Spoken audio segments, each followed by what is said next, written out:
Goeiemôre uit 'n baie nat Port Elizabeth en hier gaan ek vir julle wys hoe ek 'n klein bietjie olie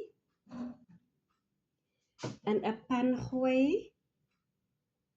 so 'n bietjie draai want ek is besig om, dat ek gou net vir julle wys, om hierdie bak pannekoek te bak.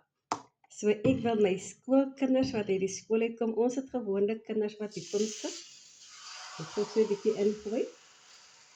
Net gou fokus hier wat ek doen. So 'n bietjie hier rond te draai. Maar ons het skoolkinders wat in die middag hier kom sit saam met ons skoolkinders. En gewoonlik is die kinders honger. En nou dat die weer begin koud raak, is hulle koud, hulle is dors, hulle is honger. En ek wat nou maar hier by die huis is, met my eie dinge. Nie dat ek ledig is, ek het baie dinge wat ek doen. Onder andere tuin maak, YouTube channel, wasgoed was, kos maak. Het ek nou nog hierdie kinders wat in die middag moet kom eet. En dan het ek my hande vol om vir hulle ietsie te maak om te eet. Hier is die eerste enetjie wat ek probeer het. Ja. Aan die ander kant, aan die onderkant het hy so 'n bietjie bruin gekom. Maar ek probeer. So, vriend.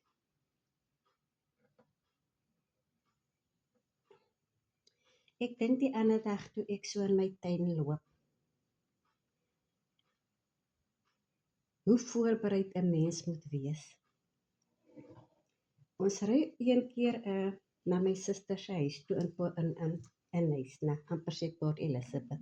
Ek bly in Port Elizabeth. Maar ons ry een keer soontoe met 'n kar wat ons nie lank gelede gekoop het nie. En dit is 'n tweedehandse kar, so 'n mens kan verwag dat daar een of ander tyd probleme gaan kom. Maar nie met ons eerste trip nie. Maar dit gebeur so dat die kar laat ons in die steek.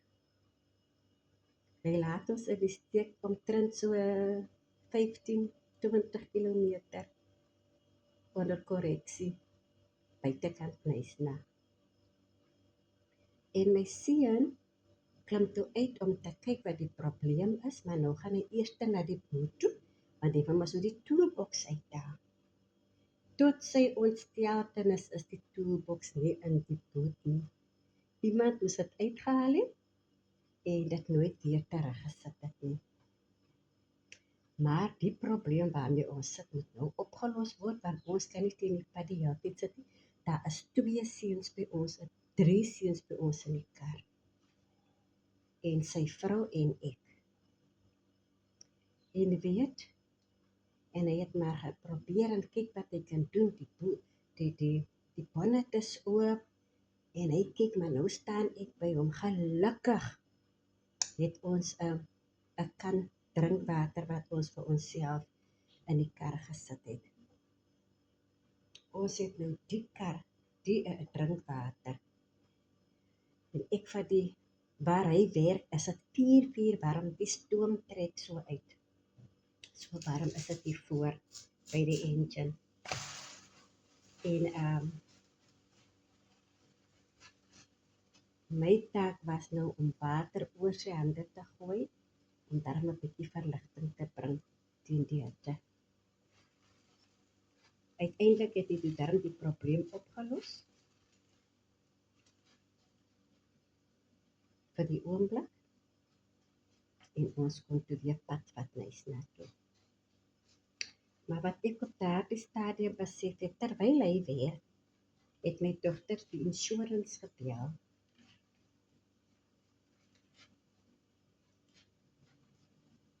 Maar hulle het die een keer die foon opgetel nie. Sy het in die kar gesit. Sy wou nie eers uitklim nie. Ek het maar haar buitekant gehelp met wat ek kon doen. Maar wat ek op daai tyd uitgevind het is, sommige insurance wanneer jy hulle nodig het, is hulle nie beskikbaar nie. En jy sit met jou probleem. En wat ek ook uitgevind het, die belangrikste van alles is, maak seker dat jy jou noodhulpkis, jou toolbox, daar moet data op jou foon wees, water in die kar, en die belangrike dinge wat vir daardie oomblik sal maak seker dat jy dit byderhand en in die kar het. Veral wanneer jy op 'n trip gaan.